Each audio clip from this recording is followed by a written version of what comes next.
कई महीने से जारी किसान आंदोलन अब 2021 में प्रवेश कर चुका है और दिल्ली की सरहदों पर डटे किसानों का हुजूम पीछे हटने का कोई संकेत नहीं दे रहा है।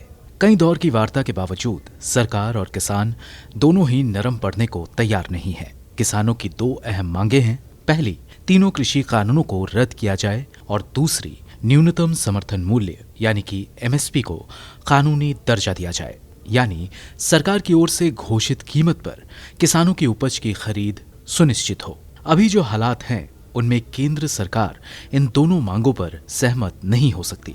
कृषि कानूनों को रद्द करने का मतलब वैधानिक, प्रशासनिक और नैतिक आधार पर मोदी सरकार की साख को गिराना है, क्योंकि इन्हें संसद से पूरी प्रक्रिया का पालन करते हुए बहुमत के आधार पर पारित किया गया था। यही नहीं, पूरी सरकारी मशीनरी ने दुनिया भर में इसे बड़े कृषि सुधारों के रूप में प्रचारित किया है, जिनका अरसे से इंतजार किया जा रहा था।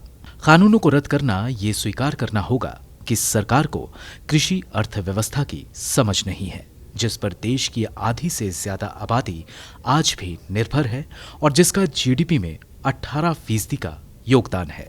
इससे सरकार की अंतर्राष्ट्रीय स्तर पर साख कमजोर होगी और चुनावी लिहाज से भी ये कदम नुकसानदेह हो सकता है।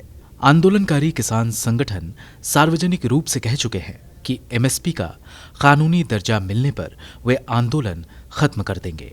ये एक तरह से अपनी उपज की खरीद और उचित मूल्य को लेकर सुरक्षा तंत्र की मांग है। अभी तक एमएसपी बिना किसी कानूनी अनिवार्यता के सरकार की नीति के तहत घोषित होती है। अगर सरकार इसे वैधानिक दर्जा देती है तो फिर उसे जिस स्तर के वित्तीय संसाधन की जरूरत पड़ेगी वो उसके पास है ही नहीं। बेंगलुरु स्थित institute for social and economic change का एक अध्ययन बताता है कि सरकार का एमएसपी बिल 7.7 लाख करोड़ से ज्यादा हो जाता अगर उसे 2019-20 में हुई सारी अनाज और तिलहन उपज खरीदनी पड़ती। इस समय अवधि में एमएसपी खरीद का बजट महज 1.51 करोड़ तय हुआ था, जिसमें भी सरकार ने खरीद 1.14 करोड़ रुपए ही की थी। 2020-21 में ये बजट 77,000 करोड़ रुपए तय हुआ था, जो कुल जरूरत का महज 10% बैठता है।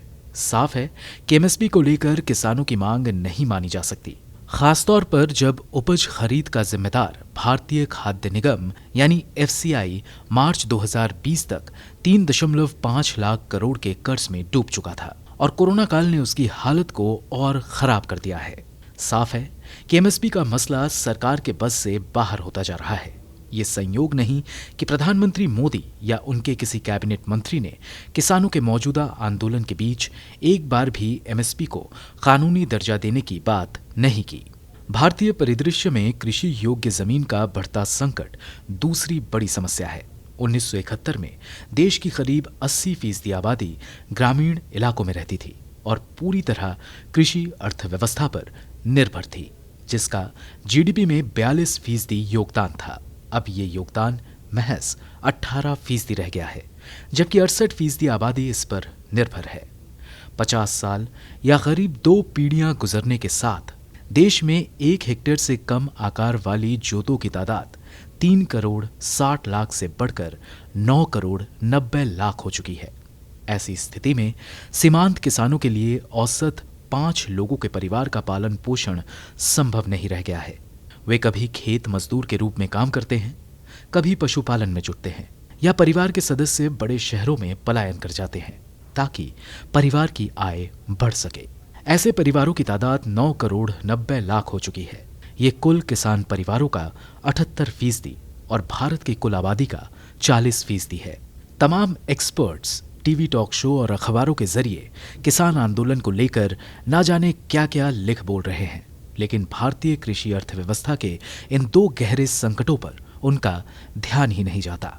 पिछली कई सरकारों ने भी जानबूझकर इन दोनों मुद्दों की उपेक्षा की है। ब्यूरो रिपोर्ट, गो न्यूज।